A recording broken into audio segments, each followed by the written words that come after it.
स्थानिक स्वराज्य संस्थांच्या निवडणुकांचा कार्यक्रम रद्द करा, राज ठाकरेंची मागणी. तर सत्य स्वीकारून निवडणुका रद्द करण्याचं उद्धव ठाकरेंचं आवाहन.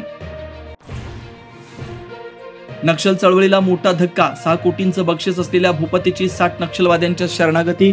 गडचिरोलीत मुख्यमंत्री फडणवीसांचं शस्त्र खाली ठेवला.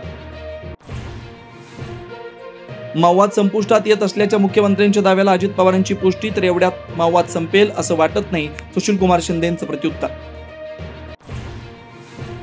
बीड जिल्हा कारागृहातील कैद्यांच्या धर्मांतर प्रकरणी अखेर कारवाई.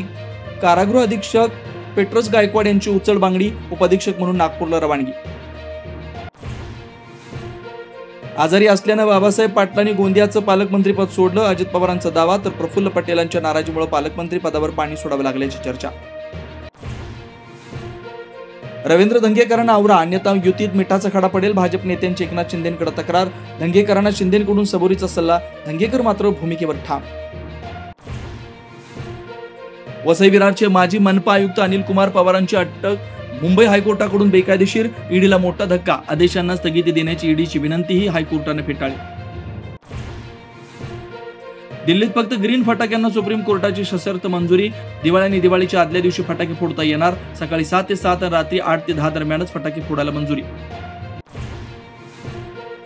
बिहारमध्ये सत्ताधारी एनडीए बेबनाव. चिराग पासवानांच्या 13 जागी भाजप आणि जेडीयू कडून उमेदवारांची घोषणा. तर नितीश कुमारांना मुख्यमंत्री पदाचा उमेदवार घोषित करण्याचा जेडीयूचा आग्रह.